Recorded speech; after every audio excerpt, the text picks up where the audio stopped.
My talk is about assessing decentralization in the context of developing countries. So I'm reviewing literature on the progress of decentralization, the way it started around the 1990s or so in various parts of the developing world,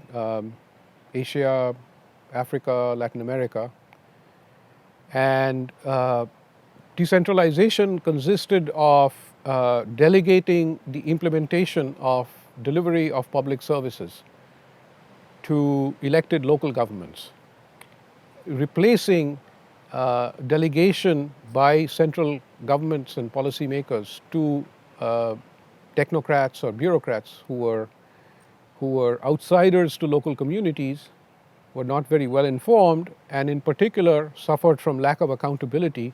to the needs of local citizens. And the problem with the old centralized system was the inability of central governments to monitor the actions of these bureaucrats.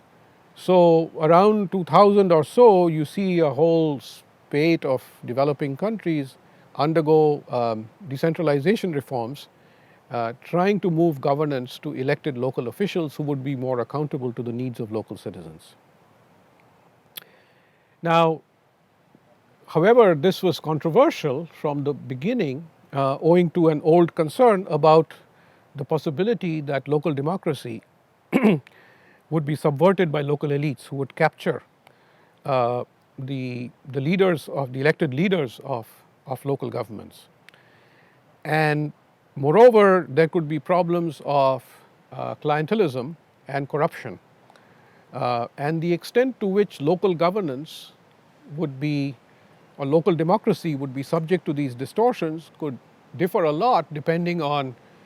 socioeconomic inequality, on poverty, on literacy,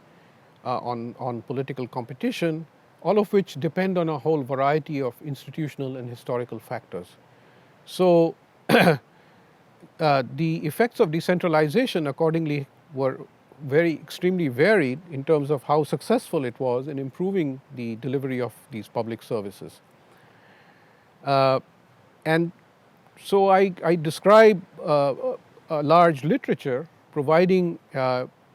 empirical evidence of the importance of these three problems of elite capture, corruption, and clientelism. And then in the second half of the lecture, I talk about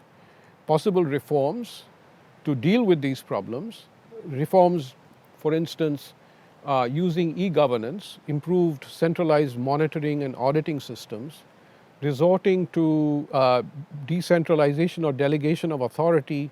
to other community bodies, to NGOs, to the private sector, and then changing the system of fiscal grants to local governments to reduce concerns of political manipulation of fiscal grants, and then proxy means test based welfare systems where private benefit allocation would be entirely determined by a centralized formula. I review the evidence, the effects of these different reform initiatives, and the short summary is that it seems the more comprehensive proxy means test based reforms seem to have been the most successful, though we only have evidence from a limited number of countries.